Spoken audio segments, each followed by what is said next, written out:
olutalo Anita Amonge lwalimu General Museveni lwalimu si lwa ssente si lwa buli bwanguzi era kino kitwale ng'okijja ku nze jjajja azanya byabufuzi bye jjajja ali mu byabufuzi tewaliwo kirala ate zino zonna ssente zitwala byebokisi ne bokisi naawe ebyo just kujustifyinga kati gomanyi na fayiro gy'omanyi gye bavunaana Anita Amonge as of today tetunnaba kumanya kubanga oba eri ku poliisi oba eri ku side headquarters oba eri ku wa igigi olina woogimanyi tanagenda ku side headquarters kumujjako statement andi kakati kyenkugamba emisango gy'obulyake tebaginoonyereza nga ki nga abanoonya omubbi wa banka wekitegedde omubbi wa banka gwe bagwire ekivandulo bwe batyo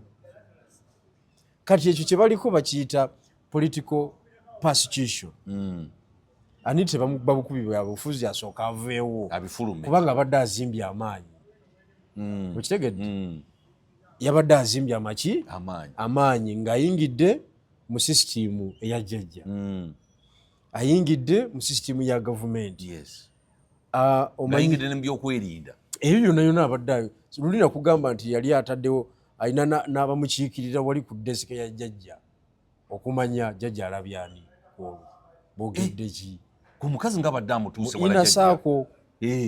olwo kye bayita ina saako nga mutaddeko bambeko akatimu akasembayo akakuumaani jjajja akakuuma jjajja eyo nga inayo ebiwuliriza kakati eyo ye sisitimu jjajja gya dismantlinga kati era mu bali excited mbu balwanyisa buli bwanguzi nze siriimu nzeke yalwanyisa obuli bwenguzi genuinire walaba response tewali wanye nakati tebanaba nakunkubira ku simu ate nga biyitaaga okukubira kubanga ekiwandiiko kikiriwo ekiwandiiko nkirina ffe twasooka okutinkuula fitina okiwuli tebanaba nakuneebuuzaako ng'oŋŋamba nti bali mu buli bwanguzi lutalo lwe baliko si byo lwe baliko byabufuzi byennyini bye bigenda mu maaso lwakuba jjajja baba alwana ebyobufuzi asitula buli kyakulwanyisa kyonna nakikuteekako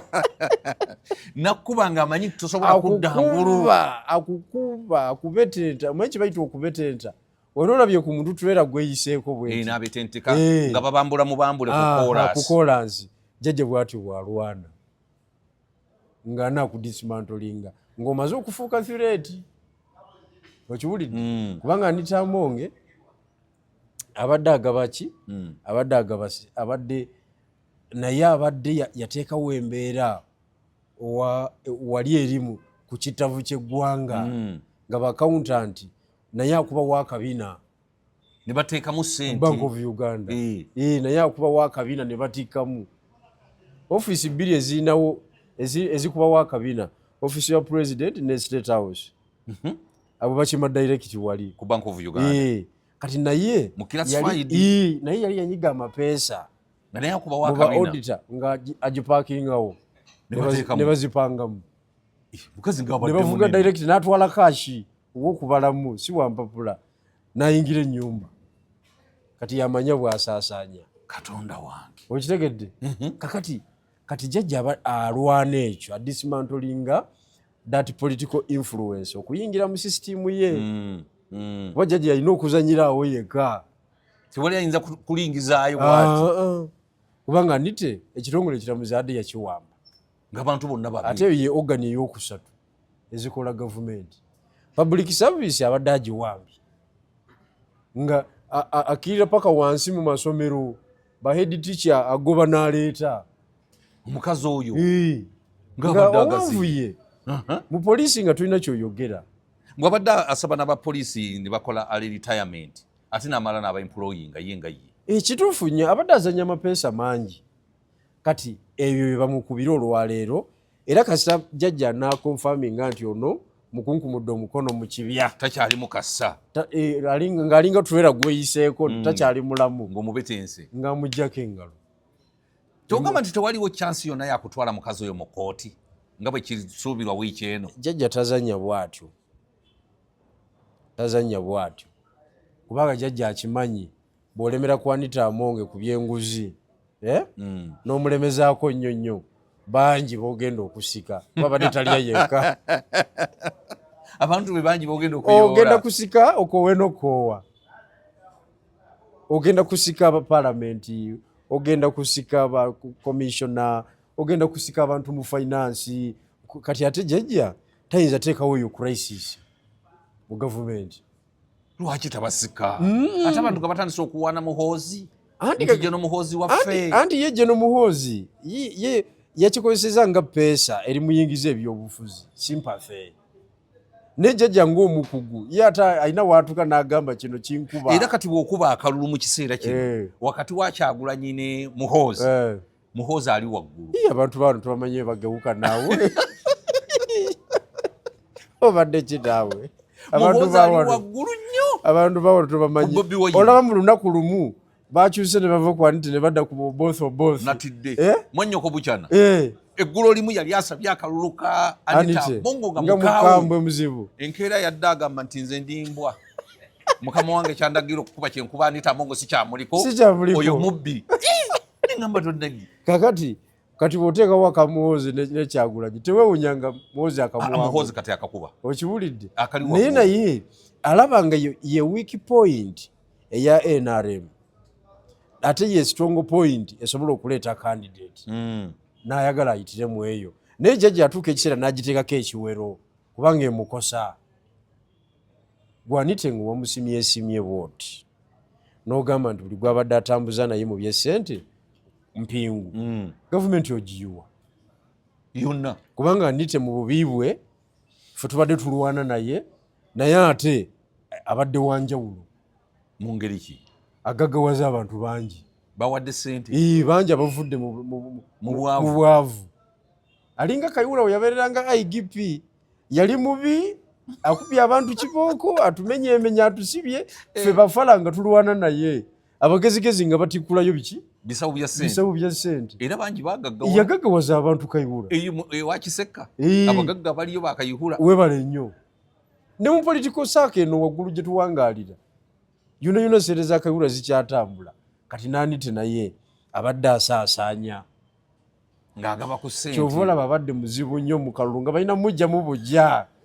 Nga jjajja tayinza mukkiriza genda naye mu bokisi. Ayinza omuswaza. Ku ssente z'abadde alina. Kubanga ekisooka mu kampeyini yagaba emiliyoni 5 abamu 10 wafulaga beera b'NRM. Naye obamanyi obungi mu ggwanga lyonna.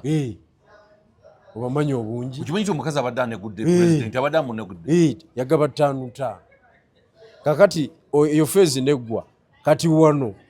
Kyankwanzi yali alumbye n'obuwumbi kumpi 4. Kiki? Asooka bubulize mu Kyankwanzi retreat awo. Jjajji yaggalira buggalire.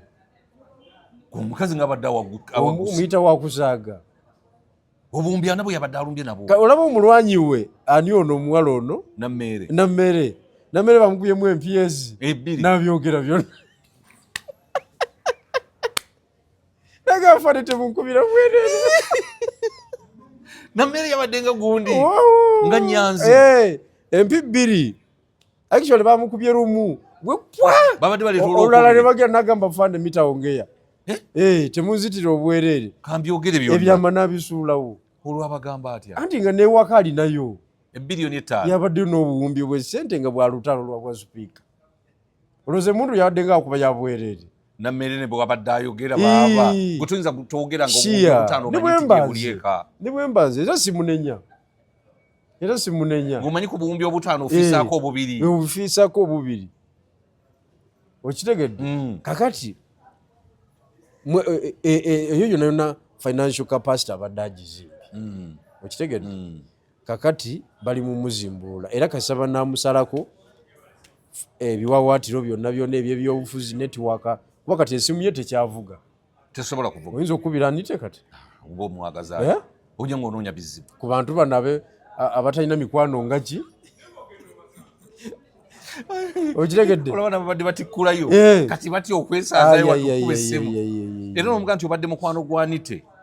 ayinza okukukyawa obulamu bwe bwonna. Nkugambye mweyo embeera ne bakola ki? Webinaggwera bwe biti jjajja nga amuggyako ekigere. Byo ebimmotoka bye baatute, emmotoka kintu kya bulijjo ku jjajja. Tekimulya. Rolls Royce ne bw'oleeta Bugatti ate Bugatti efaanana etya togimanyi motoka z'abafunyi zivugwa bali bannankanyi ba 50 cent bannankanyi Elon Musk si Elon Musk ebimotoka bya Elon Musk ate byamasanzi tebinyuma okiwulidde tekivaamu ziri zaba Cristiano Ronaldo zibogati edduka n'ennyonyi supiidi yayo bagikolanga bagipimira ku nnyonyi wansi nga ngono eyatta gundi Jota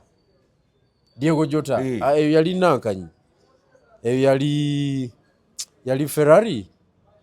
yali ki yali awo waliwo emmotoka eri awo eri popular nnyo naye eri bogati nzibu Cristiano Ronaldo bebazivuga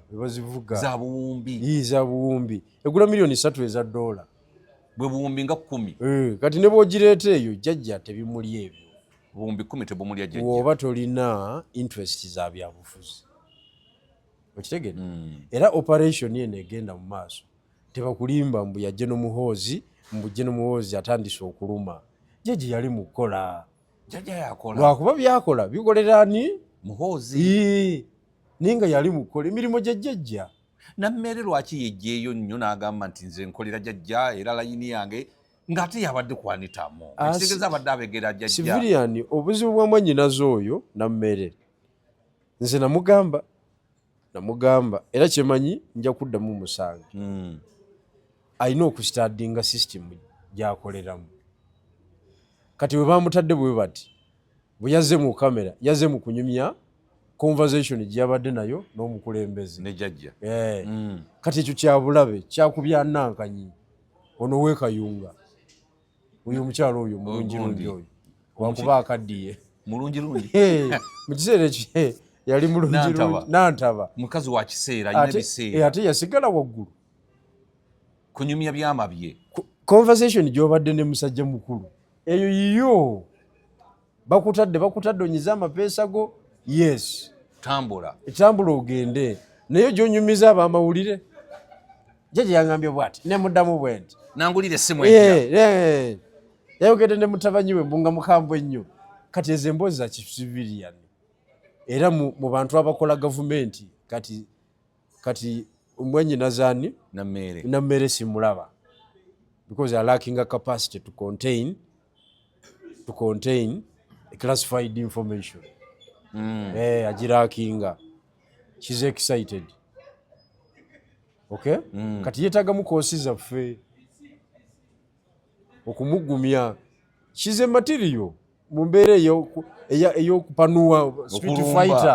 street fighter n'opanuwa n'oga kati naye wendi badde mugaba ebyokulya wano naye nina okufuna mulungi nnyo n'okunyulawo kyokunyudde n'okunyulawo n'ogenda nakyo eyo enkola ngimanyi kuggwe oli mulwanyi nnyawo tokkiriza kugenda nga tokunyudde kakati mweyo embeera olina okwongeramu ka kilaasi kubanga oli mu gavumenti kati yetadde ku buzibu obw'amaanyi obw'okuba nti alwanagana ne ttiimu eri munda emusinga amaanyi kubanga aleme kwerimba nti asinga Kabanda amaanyi tekisoboka oli Kabanda muku alina ofiisi Kabanda kituufu ekirege alina ofiisi ate ngeri strategic yabulabe Kabanda yalaze amaanyi wali obosi abantu bonna nga gwe balinze Kabanda nga gwe balinze bwe yasituse bwati ne basituka ne bajeno ne bafunga Lieutenant General James Mugira Major General byakoze bitya babaddewo nga balinga bijanjaalo nga Kabanda yaleesa amawulire agasembayo aga CDF ate nga gaba gajjajja butereevu Kabanda ngate kakati yalinga nga gwe kutinyefuza onzijukiza nga yalinga nze bwe nali kutinyefunza nga nze agalina agasembayo n'ebiwandiiko ebikusiki abasajja batunula balinda ofiisa gino bigirwa yatuuka bagenda okulaba nga ntumbudde kati ebyobufuzi bali abasajja bannansiko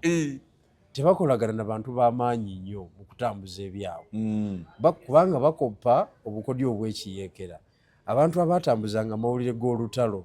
tebaalinga b'amaanyi nnyo balinga bakadoogo ebikazi ebicyafu ebyo abasajja abawejjere ebikazi ebyamabeere amanene abo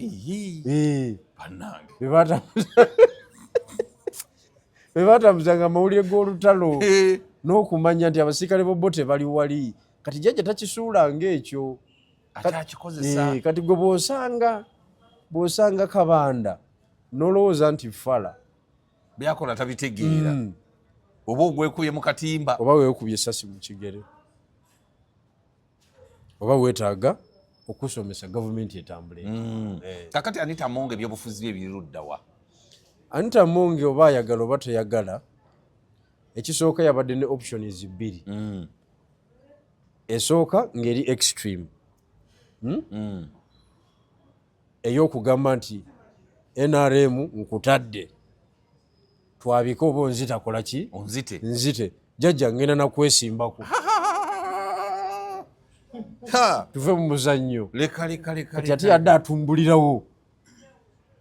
emisango egyandimuguddwako ebyo byonna regardless of the circumstances kati yatuuse edda neruzira nkugambye niwe bali mutadde mu basement ya myaliriro egi amwesimbako emyaka 5 egijja mu maaso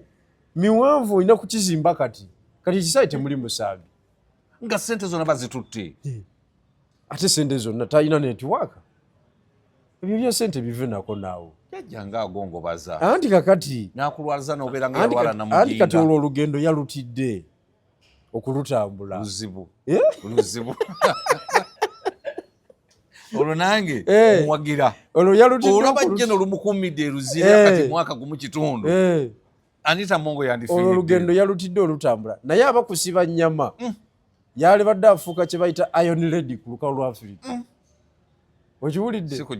era jjajja twali badde tumusuuziza omusambi ow'obulabe anti ffe twakolanga nga jjajja tufunayo ow'amaanyi ne tumusuddiya jjajja omusobola ono yafootokeddewo yatidde okwambala ki jjajja tayambalikika kati eyo bwe yatidde ogendayo kiba kitegeeza option gye yasazeewo yakukakana kufuuka muntu wa bulijjo n'afootooka yakufotookera ddala 100 okitegedde kakati kyova olaba tuyita nejjajja bw'olaba nga akkakkanye yamaze kulaba ono ng'afootoose nga alina omukamula kyova olaba nkugambye nti byabufuzi yamukamudde byabufuzi kyova olaba jjajja yasitudde helikopita n'aleeta zi breakdown zetutalabanga kenene zituleera n'aleeta aba fire brigade nga nabalabi nga bonna baddukirako nkugambye n'aleeta ebinankanyi ab'omupalaculi teyabaleese paraculi ze zaabuzeeko ne mig naye helikopita ziri zaabuze obwedda zeetawula big mother yazireese n'aleeta ebinankanyi ebimagala ebinene bino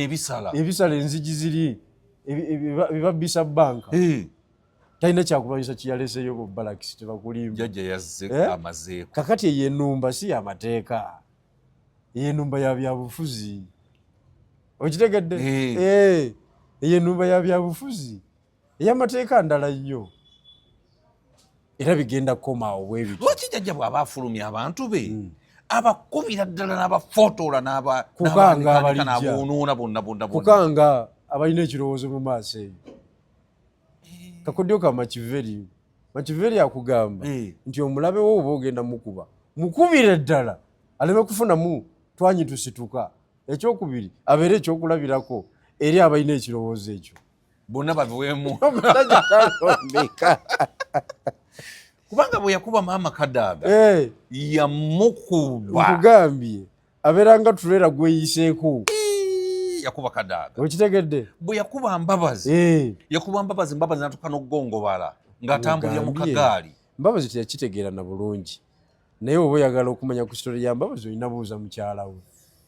kuba yasimbayo ekitooke n'akenena n'endusu ne banjula ne muwala we nga tamanyi nti mu ddiro bali mu kwanjula yasimbayo ekitooke yayinza okunyumiza ani yamuvumula yavulumibwa London eyo gye baamutwala biliyoni nga 2 zagenda bagamba jjajja yamulagirira omusawo butereevu yamuvumula anti kakati nga amaze okukenula era baga muntegedde nga amaze omukenenula endusu zonna muntegedde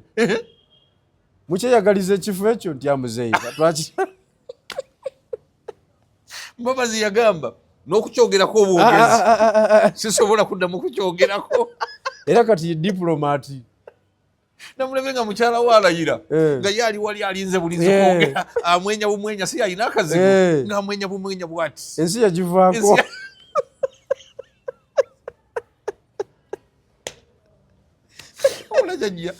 mubutufu jajja agongobaza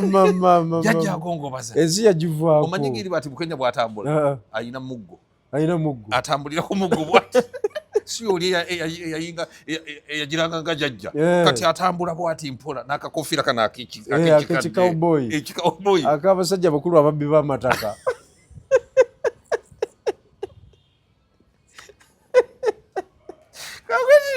Anita Mongo ng'ogamba ayingire mu olwokugambye yalutidde naye nga ate abakunyiga eryo peesa era byali badde birala singa ate bibi nnyo byali badde birala nze nkubuulira okuba kufa yalifudde nga muzira kubanga abantu bawano bamanyi babuukira aliwo kati Anita biri byonna byagamba nti mubbi biki byali badde bivuddewo kati nga presidential candidate 2031 alangiridde nolyoka olaba embaga kati munnaffe ali mu America oyo nawe yavuddeko dda era balina komeeya anyumirwa ebintu oyo yiyawedde ebiri wano kati tabisobola oba Anita Mongo alangirira oba talangirira oyo yiyaweddeko bannayuganda bamutadde takyalina makulu kubanga entalo ezigenda mu maaso kati kuba kati olaba luno olutalo lwe tulimu kati kankubuulire kwezi luno olutalo lwe tulimu lwe lutalo lwenyini tuli mu kye bayita power game kati biri ebya politics and politicking byaggwa mu kalulu kati kye tuliko kuseetula mapeesa ga buyinza kyova olaba era abantu abaliwo kati abazannya tetuli bangi batono nnyo abasigaddemu mulimu jjajja ye kennyini Genosale Geno Bigirwa Anita Mongo ni Geno Muhoozi Genosale tanakola mawulire mu kino akyali mu background mulimu jjajja Geno Muhoozi Kainerugamu Geno Bigirwa Moses okay right honorable Anita Mongo okay nani nemmere yabidduseemu nemmere yadda aluyingidde n'abidduka mu kale tusigadde bana power game si bangi abagitegeera Anita Mongo afootokeredde ali awo ye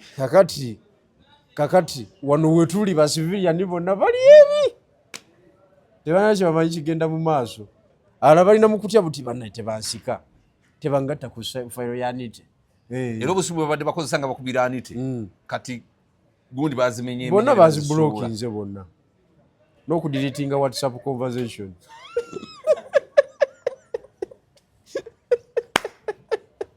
zibabadde boogera naye zonna baziyeyo zonna basumani basalirwa abo bonna Abubeka Kawalya bonna WhatsApp conversation bazikoze eki bazidiritinze Oweekitiibwa Mpuuga Kimulekawa yakedde ku sided quarter bamuyise babayise bonna basalirwa Abubeka Kawalya Sise Namuju Oweekitiibwa Mpuuga waliwo n'omusajja Serwanyi commissioner waliwo n'omulala awo basimanyani Katwesumbwa bakedde ku sided quarter be batakeerako bajja banono n'amaanyi kyenkakasa nti bagenze kakati byonna Oweekitiibwa Mpuuga asigaddewo abadde akomberera akantu bajja kuba bamukoze bubi k'omukyala bajja kuba bamukoze bubi nnyo Mpuuga kubanga babadde bagamba nti akantu ako kavaayo nga tuwakana nti tekavaayo nedda kavaayo musajja asobodde ati okusponsalinga bakandidati be nga baba bamunyize peesa zibu nnyo bamuyisa agenda abitebye sente Anita Mongo zabadde amuwa nedduze babadde bakola zitambula zitya bamunyize peesa zibu nnyo baba bamutadde ku fayiro peesa ziba zibu nnyo naye Mpuuga bamukalubiriza dde obulamu bamukalubya dda bamukalubiriza dda obulamu obw'ebyobufuzi ate kubanga baali bainfluencinga neeri gye yali mu Nuupu ekitegeeza nti nno n'afuna distraction y'amaanyi kyova olaba ti yakoze eki n'okulamawo teyalamyewo naye kyonna kyekiri kikomana nankanyi abo bonna nvandiirwa kigenda koma naanite kuba ye principal offender mu kintu kino ate bino byagamba nti maama Nabbanja naye bamutwala maama Nabbanja fayiro bazitinkudde dda General Muhoozi zonna yazitinkudde maama Nabbanja tali wansi wa kitanda jjajja alina ensonga lwaki yalonda Nabbanja mu kifo ekiri technical just for political mobilization anti amabaati bagaziikudde waliwo information gye nafunye omu ku bamanyi ebyobugagga bya Nabbanja bamukubidde essimu nga bamubuuza amayumba zino apartment z'abadde azimba e Bulenga waliwo eno kudde Masaka wa Kyengera biki nga baagala okubimanya Nabbanja basooke batubuulire byebamunoonyerezaako ng'eboogera ku ono bali lisiti oluvuuvuumo ku ono olukola ki n'olugambo weeruli ne action weeri gye bateekinze naye Nabbanja anti sente zibadde ziyita mu ofiisi ya Ssaabaminisita eza paalamenti eziyitayo ezitali za paliamenti n'eza ofiisi ya nti bagamba naye abadde alina engeri gy'afunamu ssente Nabbanja okuggyako nga omanyi ofiisi gyasikira yalimu ababbi bangi mulimu abasajja baali bakabbawo tuliyoni namba Katonda wange bakazinda balwa amafa baani abo bamuzeeyi nabasanga eruzira eyo nga babakasuka eyo ng'ebigambo byabagwako babakasuka eyo bali mu kuwummulako bakazinda abo nga waliwo ono omulala lwamafu waliwo omuzeeyi omulala batwala nyingi nnyo almost 1 trillion shilingi Katonda wange okitegeera naye kati yagenda okusikira ofiisi eyo nga gyegyo emirimu egikolebwayo kubba sente kati waba naye yapakula n'azitwala akomererwe ali mu kusattira akomererwe omanyi kati bino ebiseera by'okugeneratinga lisiti ya cabinet okwekuba kemiko kuba kungi nnyo ekyo nakyo olina okibala omuntu aba akufiiraku kubanga guba ofuna injale musambi omulala awoominga baba bakyakutwitinga wali ngeno ng'omulala agira bwati asika sokisi ow'ennamba yo ng'omulala awoominga gwoli kwinjale mbu sente za prime minister ezo zazirisaako ne Rugunda mbu nadduka mu biseera bya covid waliwo sente zabulya mu ofiisi yezo ze baali balina okugaba simanya bikikiki mbu nadduka oyo ofiisi ati ofiisi eyo yetwala emirimu gya gavumenti yekulira emirimu gya gavumenti mu Uganda kye bayita lead of government business okitegeera kati gavumenti omanye emirimu gyekola miyitirivu kati oyinza kugamba nti tewali sente weeziri naye waba yategula kubanga eno gavumenti abantu abagikolera bonna bateguzi ebadde yabateguzi kyova olaba jjajja tayagala nnyo okgenda mu lutalo lwa buli bwanguzi naye muteguzi abantu be abategulira alina abantu bangi nnyo abaategula sente ne bazitwala bamanyi naye kati ate nga bantu be okiwulidde kyova olaba lusi awewa n'awewa wali bamuleetera fayiro ya jindi n'agiteeka ku mmeeza awo lw'oyagadde obwa pulezidenti lwagikuulayo n'agikubako enfuufu n'agikubako enfuufu nga nawe bwagikubyeko enfuufu yange nagikubyeko enfuufu era wetunaatuukira mu nnaku eziddako awo tujja kuba tukomawo osanga olala si mande ku lwokutano tujja kuba tulina ekipya bwendowooza gundi abagenze e Bukedya basanzeyo amabaati amalala agaali galina okugenda e Karamoja n'enkumbi nga zigabirira disitulikiti kumpi 2 namba 3 Anita Amongo yagamba yakomyawo amabaati n'enkumbi ezalina okugabirwa abantu ate yabitwala Bukedya kubitereka anti kakati gwekyolina okumanya mu byobufuzi nti buli alina ofiisi ey'enkizo buli ebigabwa mu gavumenti abyeyagaliza agenda agabira abantu be ayongere ofuna obuganzi mu bantu kati ye engeri gyayitawo unopposed yagulaagula abantu yabulookinga bakandidate abalala yakola effujjo lyonna abalala ne babaggalira kati byaligabye mu campaign yabisigaza mu sitoowa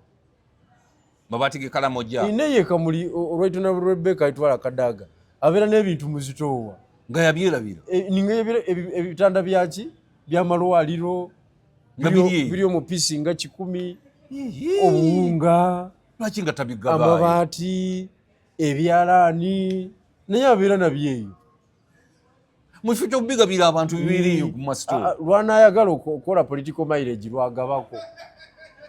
ngenda ku miitinga ki bakyala kambaweeyo ebyalaani naye ekyo tekizingamya ggwanga anti kakati yembeera mutuuze tutambulira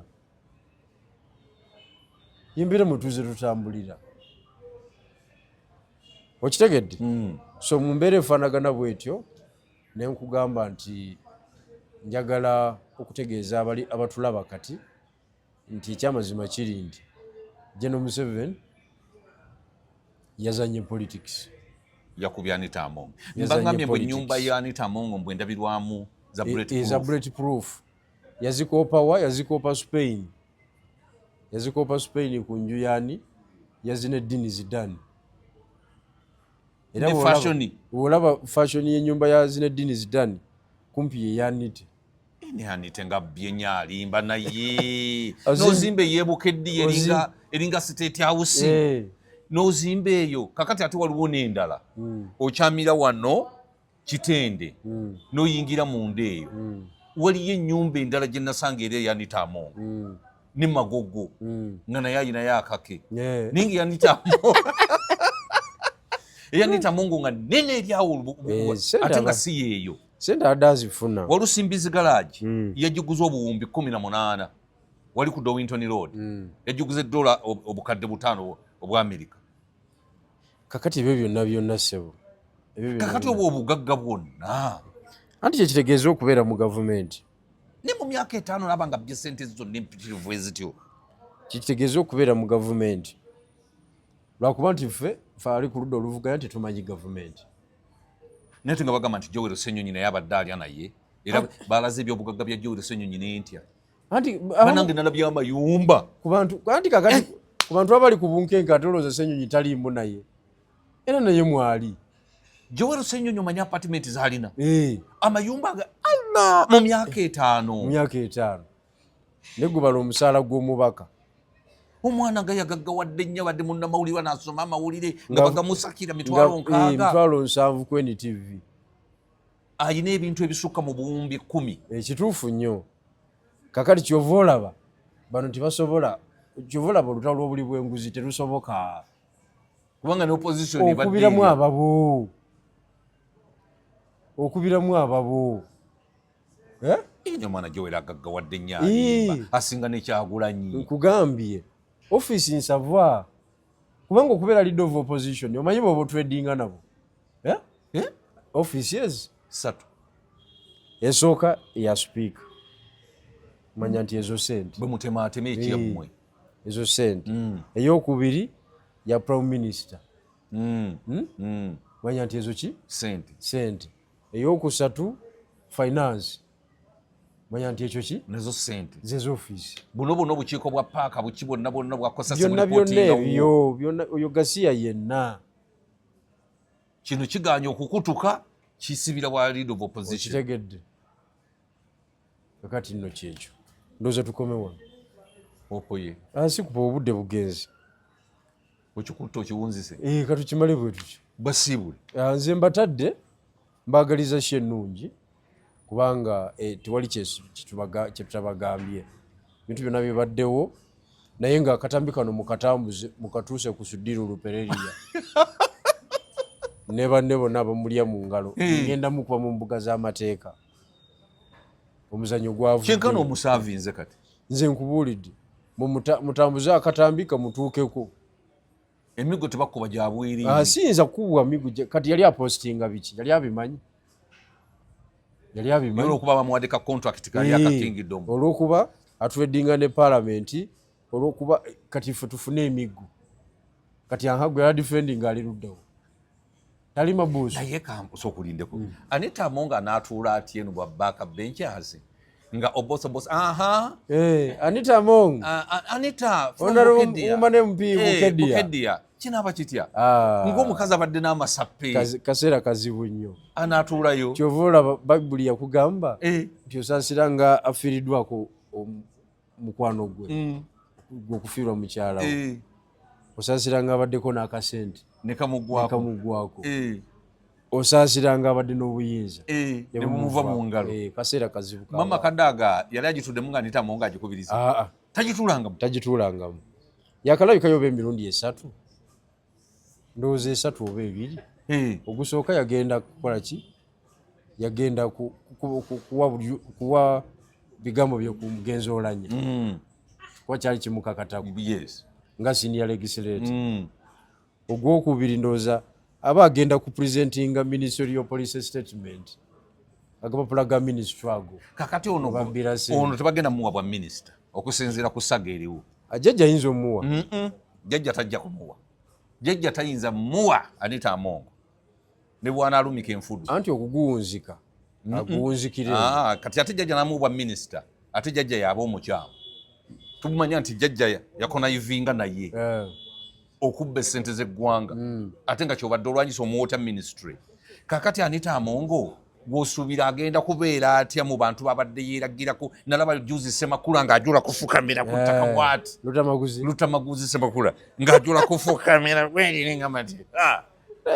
Anita talina na budde obudde tabulina naawe atulina Semakula yeewujjeeka yenna yeefudde ekizibu tombuulira ye atambula butambuzi ebintu ebyagudde ku Anita Among nagenza okugira bwe nti nembaako byenzijukira niŋŋamba abantu bano banzoganya nga ndi ku kituufu olw'okuba mu kiseera ekyo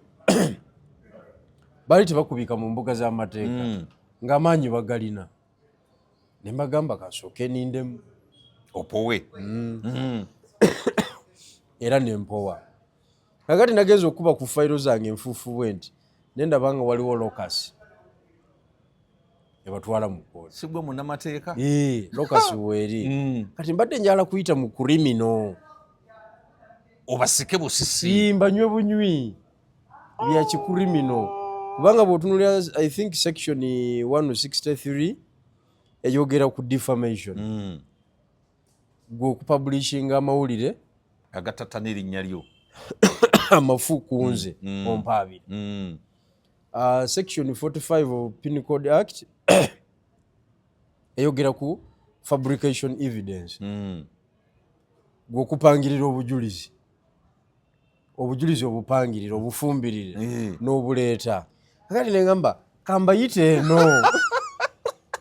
obakwata watakwatwa aneno benjagala okusena obamanyi asooka Sudiru Lupereria Sudiru ono waffe omugagga oyagala bamusene bulungi nnyo ningana uli mukamu bino byatabuse tebirimu kulekera owokubiri Joseph Sabit ono munamawulire wa Anita Among owokusatu eyali omwogezi wa CID bamuyita eso ennaku zino abadde akola na ku palamenti awo nakati akyaliwo era teyeeyibaala sawa yonna bamusena teyeeyibaala okiwulidde yawa abantu amulira g'obulimba nze bankwata ssaawa 9 ogw'olweggulo lunaku lwali lwakutaano nga ne mukyala wange ne muwala wange mu motoka ne banywera ku woteri gye bayita Golden Tulip ne banzijja mu mmoloka yange ne banteeka mu ddawo kabeni ne banvuga paka Kibuli awatali kuyimiriramu wadde tuba twakatuuka Ekibuli mu dakiika 2 drone neetuuka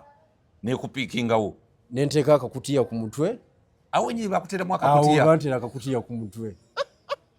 ne banteeka chini ya ulinzi wansi w'emito gya drone nensimbula wajaayo nkugambye banyigayo nga basamba n'okusamba oterereyo bulungi oba weweesa otya oba olubirizi balukonye kyokka gye wewe tatolabayo balinga abatise emwanyi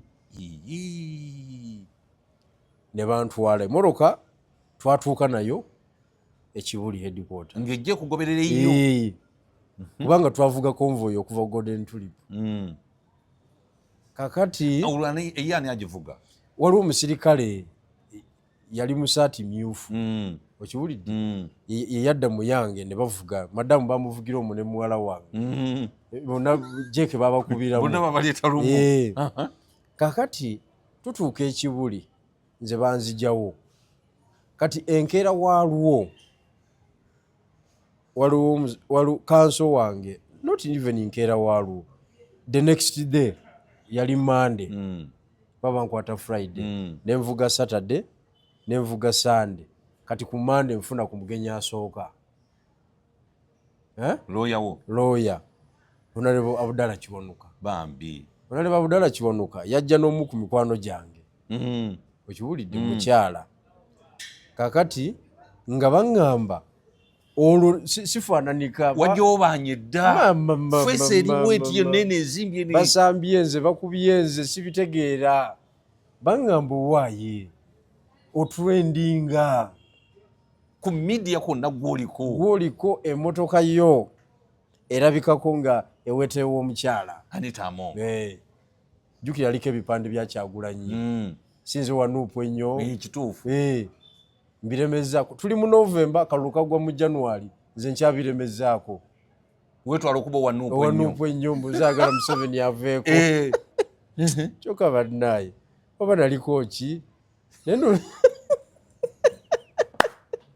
simaina kumanya nali simanyi nti nzanye nabazezere okiwulidde emmoroka bano baavuga emmoroka kiro nga bagitwala ku kikomera ng'egira weeti nga bagikuba ara nga bagivuga bagiza wali kati oyo Sabbiiti ng'apostinga oyo munnamawulire Sudiru ng'apostinga omwogezi wa CID ngenda kujjukira erinnya lye nga naye apostinga bamuyita libadde likomyewo naye nja dijjukira nga nabo bonna bapostinga omufere abadde agenze kutegula kasente ewa omukyala Anita Among akutte mukwate bagivuze kiro nkwatiddwa misana oli ow'essaati emyufu alabika ow'essaati emyufu alabika nze bankwatira mu saati njeru kuba nze sina saati kala ndala emyufu tozambala beefuula nti nno oyambadde nuupu bakifuula ekya nuupu kyokka nze nali mu saati fesi teyalabika ey'oli omusirikale teyalabika bulungi naye ku arresting point yaliko era yali mu saati ye emyufu eyo era ka video kalaga era bw'ogatta obuvidiyo bwombi omulaba nga bapostinga katambi omufere wuuno gatuuse wa Kyagulanyi Facebook post gyali akoze agikuddeyo ti amazima matuufu bigirwa adda genze kutegula kumbe musajja waffe tobimanyi nabbimanyi bazanya byabufuzi bafere fabricated evidence section 45 of Penal Code Act kakati nga akatambi kagenda viral kakati ngenda kusuwinga bwana Sudiru Lupereri eyateeka ku mukutu gwe njagala mbuulire wawe nali ngenza okukima essente nga ndi mu kkomera already Sudiru Lupereri naye walayisi nnyo okutuuka kweyo level tomanyi nti guli oguzimbe gwe gu Kingdom ono yali yakamala okurinewinga contract